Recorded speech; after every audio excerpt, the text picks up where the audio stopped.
बहू की जादुई चोटी। एक समय की बात है, गोमती नाम की एक औरत अपनी बेटी सुषमा के साथ रहती थी, जिसके लंबे घने बाल और लहराती चोटी देखकर आसपास के गांव वाले भी सब जल भून जाते थे।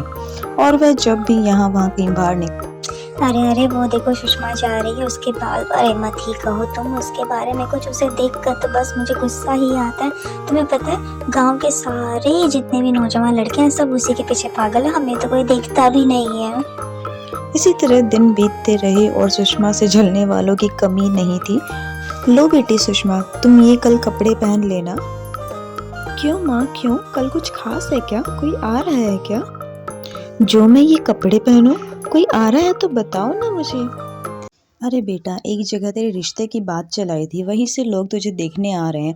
अगर मेरे जीते जी तू किसी अच्छे घर में तेरा घर बसा ले तो मेरे लिए बड़ी अच्छी बात होगी और ये बुढ़िया बड़ी शांति से अपना दम तोड़ सकेगी और मुझे भी। इसी तरह दोनों माँ बेटी अपनी जिंदगी काट रही थी गरीबी में और अगला दिन भी आ पहुंचा। अरे वाह बेटी, किसी की नजर ना लगे, आज तो तुम बहुत ही ज्यादा सुंदर लग रही हो। मेरी बेटी को किसी की नजर ना लगे, आज काला टिक्का ही लगाऊंगी तेरे। दोनों माँ बेटी बस बातें ही कर रही थी कि तभी उन्होंने देखा गेट पर कुछ आहट हुई और फिर रमा अपने बेटे और बेटी के साथ आ चुकी थी सुषमा को देखने के लिए। अरे बहन जी, आप आ गए। दोनों आपस में बात कर ही रही थी कि तभी रमेश की नजर सुषमा की चोटी पर पड़ी और वह तो उस पर लट्टू ही हो गया। माँ, मुझे ये लड़की बहुत पसंद है। मुझे इसी से शादी करनी है। तुम बस बात पक्की कर दो अब। ठीक है बेटा, मुझे तेरी पसंद पर पूरा विश्वास है। तेरी ही पसंद मेरी पसंद होगी। मुझे भी ये लड़की बहुत पसंद है। बहन जी, हमें यह रिश्ता मंजूर है। आपकी बेटी तो खरा सोना है, सोना। बहन जी, आप तो मेरी हालत देख ही रही हो। मेरे पास देने के लिए दान दहेज में कुछ नहीं है मेरी बेटी की सिवाय। अरे ररे, कैसी बात कर रहे हो? हमने आपसे मांगा ही कुछ क्या है?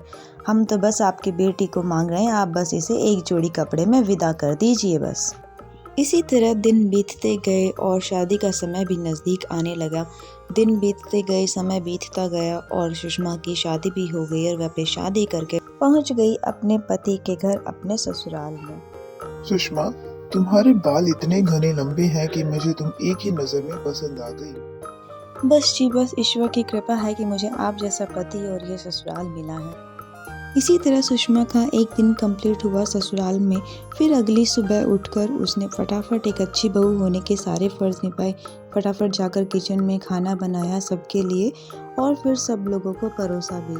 सब लोगों को उसका बनाया हुआ खाना बहुत पसंद आया। अरे वाह बेटा, आज तो तुमने खाना बड़ा ही मजेदार बनाया है ना रमेश की माँ? इसके हाथों में कितना स्वाद है। अरे हाँ भी, कि हो भी क्यों ना, बहू जो मेरी है और पसंद किसकी है ना रमेश? बता बता जरा, हमने ही तो पसंद किया था।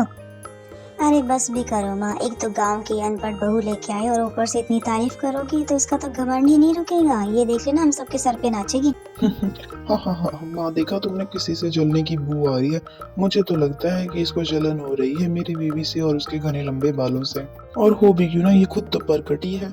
ऐसा सुनकर उसकी ननद बेचारी मुंह फुलाकर वहां से उठकर चले गई और सब लोग खाने का मजा लेने लगे। लेकिन ऐसे जैसे दिन बीतते रहे, उसकी जलन भी अपनी भाभी की तरफ और भी ज्यादा बढ़ने लगी और इसी ईर्ष्या की वजह से उसने एक दिन क्या किया कि वह दबे पांव चली गई अपनी भाभी के बाथरूम में और वहां जो शैम्पू की शीशी रखी थी उससे अपने लाए हुए हार्मफुल केमिकल की शीशी से उसने बदल दिया। और वह बदल के बड़ी खुश हुई। अब मज़ा चखाऊंगी मैं, अब देखती हूँ, करवाती हूँ इसको घर से बाहर।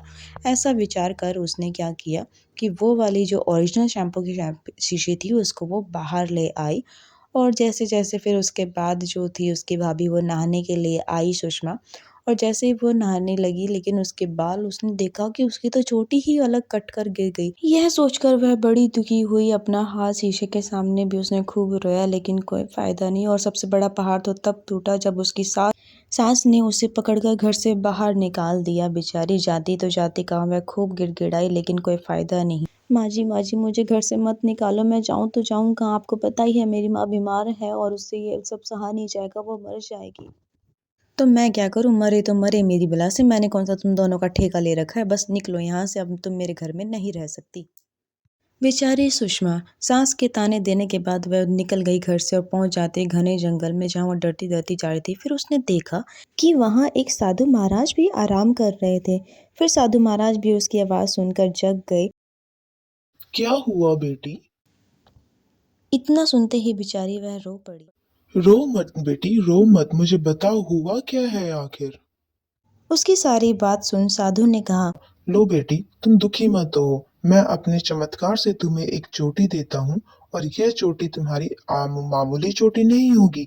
ये होगी तुम्हारी जादुई चोटी। और जब भी तुम्हें जरूरत पड़े ना बेटी, तुम इस चोटी से कहना, ये तुम्हें सोने और चांदी के सिक्के देगी। लेकिन एक बात याद रखना, कभी लालच मत करना, और गरीबों की मदद करना। भगवान तुम्हें हमेशा खुश रखेंगे।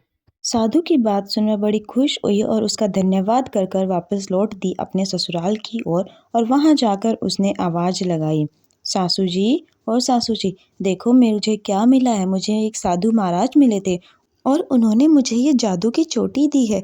इससे मैं जब चाहूँ जितने चाहूँ सोने व चांदी के सिक्के निकाल सकती हूँ। ऐसा सुन के तो सास और ननद के दोनों की आंखों में बस लालच ही टपकने लगा। अरे सच्ची बहू, तुम सच कह रही हो? जरा दिखाओ तो मुझे अपनी चोटी का चमत्कार। लो सासू जी, अभी दिखाती हूँ। ऐ मेरी जादुई चोटी, जरा दे दो थोड़े सोने के सिक्के। इसी तरह जब भी उसके ससुराल वालों को ज़रूरत होती तो उससे कह देते और वह सोने और चांदी के सिक्के निकाल कर अपनी सास को दे देती। लेकिन जैसे जैसे दिन बीतते गए वैसे वैसे उनका लालच भी बढ़ता गया और यह देखकर वह बड़ी उदास हुई थी। और जब उससे दोबारा सोने चांदी के सिक्के मांगे तो उसने कहा, सासू जी ये लो, आखिरी बार ही समझो, इसके बाद नहीं दूंगी। तब उसकी सास कहने लगी, क्यों बहू क्यों, ऐसा क्यों? तब वो कहने लगी, आपके लालच का इलाज मेरे पास नहीं है। और सास और ननद वहीं अपना मुंह बनाकर रह गई। और इसके बाद वो वापस अपने गांव आ पहुंची। वहां गरीबों की मदद करते, दान पुण्य का काम करती और उसी में अपना जीवन व्यतीत करती। एक समय वो था कि जब इन माँ बेटी अब गरीबी में अपना जीवन व्यतीत कर रही थी, खाने को भी कुछ नहीं था। और अब तो साधु महाराज की कृपा से इनके पास इतना है कि ये दूसरों के भी दान पुण्य करती थी और सारा काम करती थी। और इसी तरह दोनों माँ बेटी वहाँ खुश अपनी जिंदगी बिताने लगे।